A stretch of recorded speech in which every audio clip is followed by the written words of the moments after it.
want to say kinakabahan, but not really. Actually, I was more of excited because I really want to do this. I want to do it here.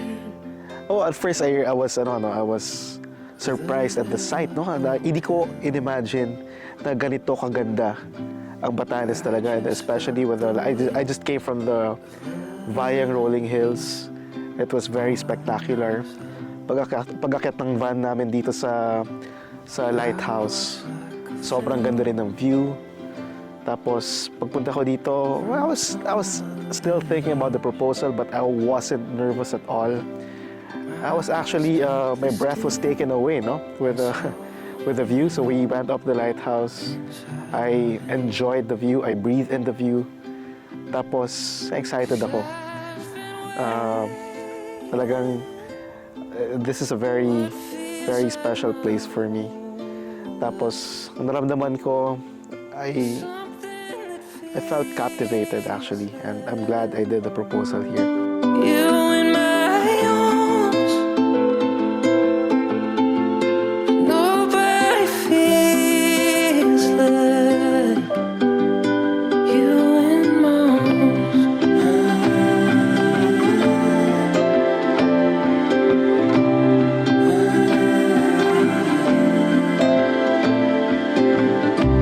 Said you had a place I really should see. We walked on the lake, we watched the stars, we fell asleep. 'Cause I've been waiting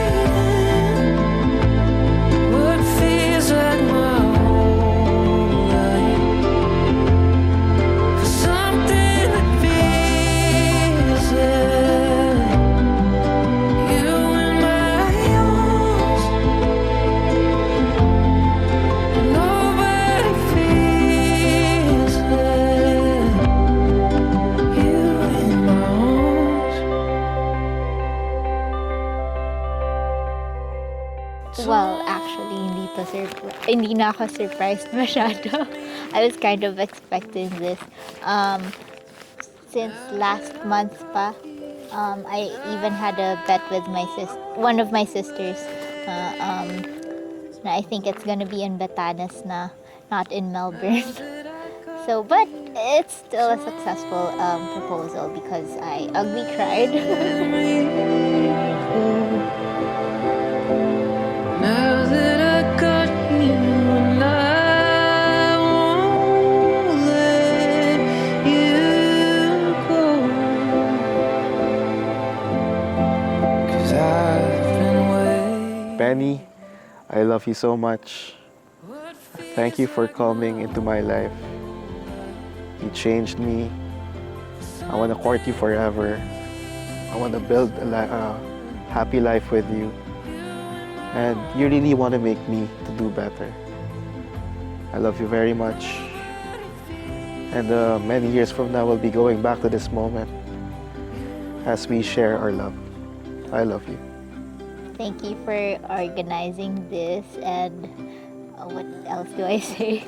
Thank you for everything, for always making my life easy.